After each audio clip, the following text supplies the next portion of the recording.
Hello friends, हमेशा की तरह आप सभी को मेरी तरफ से जय श्री कृष्ण, राधे राधे, राधे राधे टू एवरीवन। तो कैसे हैं आप सभी लोग? मैं रमन कसोरन आप सभी का आपके अपने चैनल आर क्लासेस पर तहे दिल से स्वागत करता हूं। तो फिर हमने अपने अम्ल क्षार और लवण वाले चैप्टर को स्टार्ट किया था। अम्ल क्षार और लवण वाले चैप्टर का हमारा ये तीसरा लेक्चर है। 2 लेक्चर इसका हमने कवर कर लिया है। उन लेक्चर में हमने क्या पढ़ा है मैं जल्दी से एक बार रिपीट कर देता हूं। सबसे पहले हमने पढ़ा था कि अम्ल वे होते हैं जो स्वाद में खट्टे होते हैं और क्षारक वे होते हैं जो स्वाद में कड़वे होते हैं।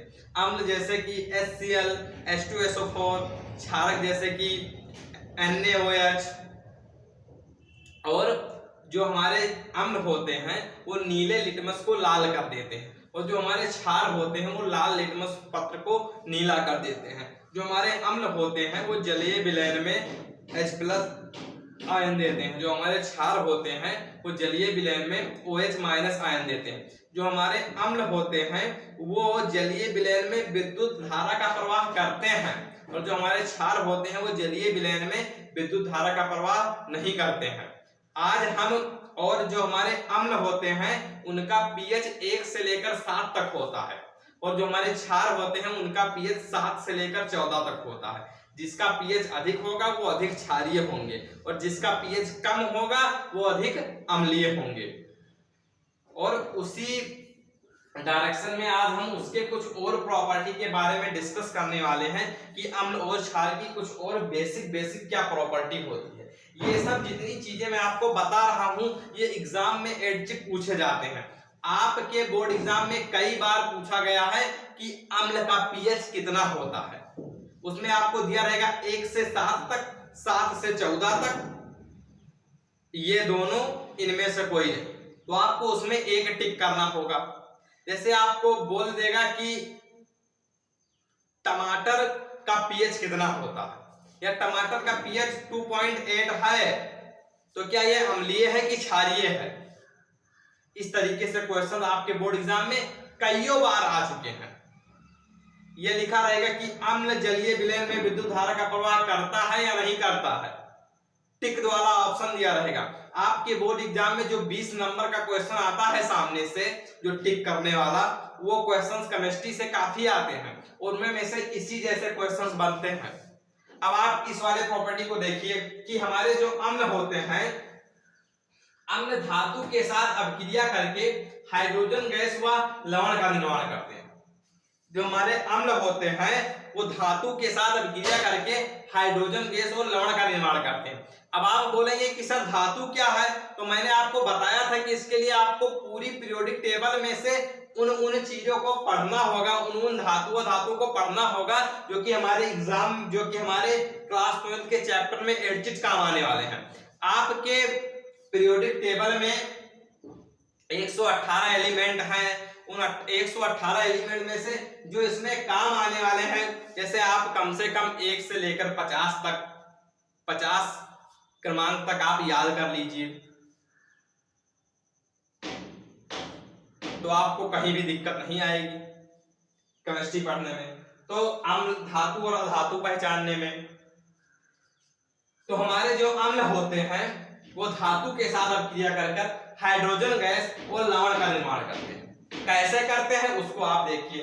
अम्ल क्या है? अम्ल मैंने आपको बताया था कि हमारा प्रबल अम्ल है H2SO4 बोले तो सांद्र सल्फ्यूरिक एसिड, HCl बोले तो हाइड्रोक्लोरिक एसिड। तो यहाँ पर हमने अम्ल के स्थान पर H2SO4 लिया है सल्फ्यूरिक अम्ल, और धातु के स्थान पर मैंने क्या लिया है? जिंक तो आप लोग जानते होंगे कि हाँ ये एक धातु है, एक धात्विक पदार्थ है, तो जिंक हमने लिया है धातु के स्थान पर। और अब हम इन दोनों की रिएक्शंस करा रहे हैं, तो हमारी सबसे पहले क्या बनेगी? Hydrogen gas.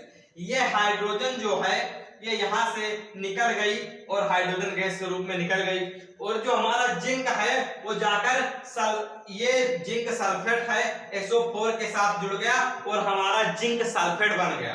यानी कि हमारा हाइड्रोजन गैस निकल गई और जिंक सल्फेट का निर्माण हो गया। अब अगर हम अम्ल की अभिक्रिया धातु हाइड्रोजन कार्बोनेट के साथ कराते हैं, यहां पर हमने किसके साथ कराया था? धातु के साथ, और यहां हम किसके साथ करा रहे हैं? धातु हाइड्रोजन कार्बोनेट।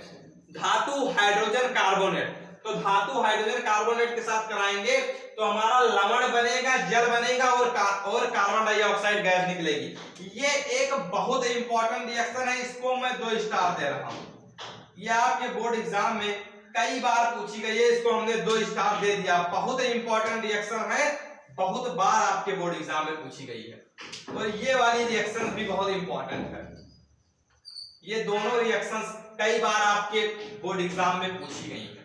तो हमने अम्ल के स्थान पर अम्ल लिया है और धातु हाइड्रोजन कार्बोनेट अगर हम लेंगे तो लवण बनेगा, जल बनेगा और कार्बन डाइऑक्साइड गैस निकलेगी।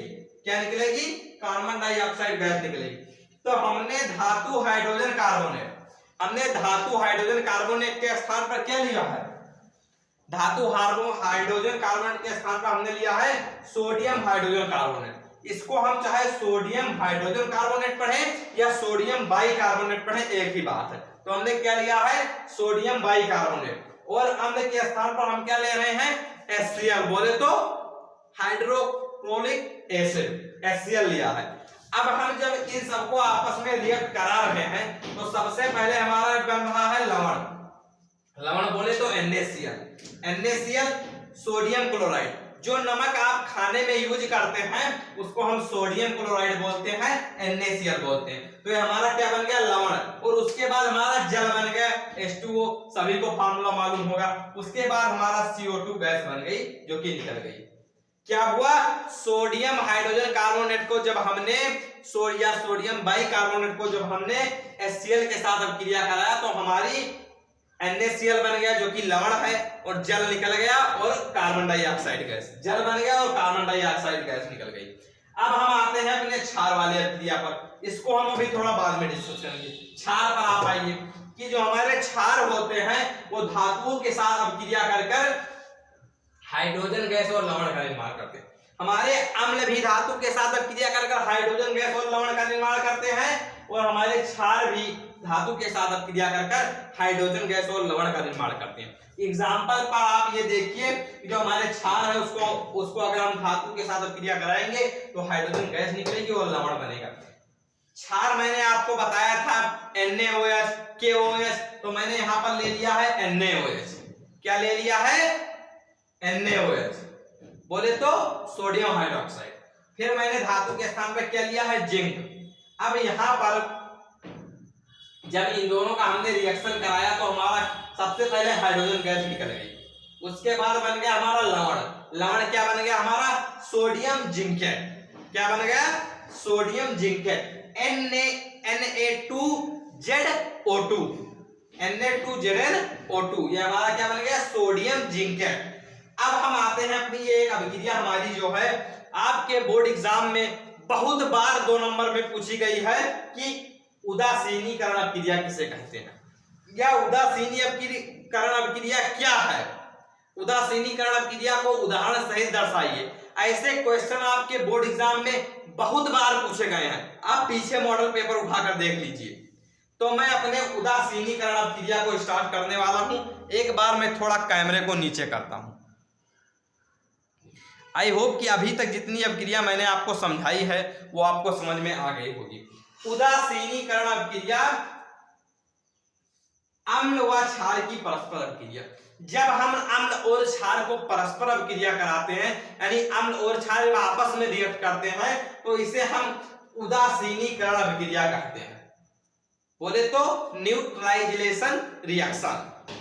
तो अम्ल हमारा क्या हो गया? अम्ल और क्षार को जब हम आपस में अभिक्रिया कराएंगे तो यह क्या बनेगा? लवण और जल।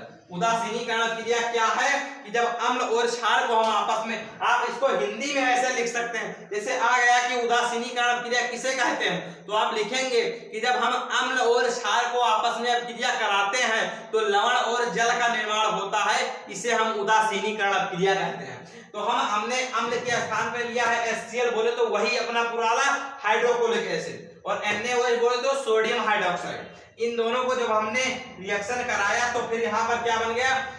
NaCl। जो आप खाने में नमक खाते हैं, सोडियम क्लोराइड, NaCl बन गया और हमारा जल बन गया। क्या बन गया? H2O बन गया, जल बन गया। उदासीनी अपकरण अभिक्रिया क्या है कि जब हम अम्ल और क्षार को आपस में अभिक्रिया कराते हैं, जब अम्ल और क्षार आपस में अभिक्रिया करते हैं तो लवण और जल का निर्माण करते हैं। इसे हम उदासीनीकरण अभिक्रिया कहते हैं। आई होप कि आपको यह लेक्चर 3 जो है वो बहुत अच्छे तरीके से समझ में आ गया होगा और आप पिछले वाले लेक्चर का अच्छे से रिवाइज कर रहे होंगे। मैंने आपको थोड़ी देर में रिवाइज कराने का पूरा प्रयास किया है। पहले मैंने आपको रिवाइज ही कराया है कि आप पिछली क्लास में क्या पढ़ कर आए हैं। हो सकता है मैं उसमें 1-2 पॉइंट भूला हूं रिवाइज कराने में, लेकिन आप एक बार जाकर फिर से पूरा पॉइंट पढ़िए और रिवीजन करिए। आई होप कि आपको यह वीडियो लेक्चर बहुत अच्छे तरीके से समझ में आ गया होगा। अगर आप हमारे वीडियो लेक्चर में पहली बार आए हैं तो आप वीडियो को लाइक करिए, चैनल को सब्सक्राइब करिए, बेल आइकन को प्रेस करिए ताकि रोज आने वाली वीडियो की नोटिफिकेशन सबसे पहले आपके पास पहुंचे। देखिए इस गर्मी में मैं आप लोगों के लिए कितना ज्यादा मेहनत कर रहा हूं और आप लोग वीडियो को एक लाइक भी नहीं कर रहे हैं। बहुत सारे बच्चे ऐसे हैं जो सब्सक्राइब करके अनसब्सक्राइब कर देते हैं। अरे भाई नहीं पढ़ना है तो मत पढ़ो, लेकिन ऐसा करने से हमको दुख होता है कि किसी ने सब्सक्राइब किया और अनसब्सक्राइब कर दिया। भाई नहीं पढ़ना है तो मत पढ़ो। अगर आप पढ़ रहे हो, आपको अच्छे से समझ में आ रहा है तो आप अपने दोस्तों के पास भी शेयर करिए। ज्यादा से ज्यादा अपने इस चैनल RR क्लासेस को सपोर्ट करिए। मैं आप लोग सभी लोगों के लिए बहुत ही अच्छा स्टेप पूरा सिस्टम यहाँ पर लगाने की कोशिश कर रहा हूँ। जल्द ही आपको यहाँ पर एक बड़ा बोर्ड मिल जाएगा जिससे आपको पढ़ने में बहुत ज्यादा आसानी होगी और वीडियो की क्वालिटी भी अच्छे करने की कोशिश कर रहा हूँ। तो फिर मिलते हैं नेक्स्ट वीडियो में नेक्स्ट क्वेश्चन के साथ। तब तक बने रहिए मेरे साथ।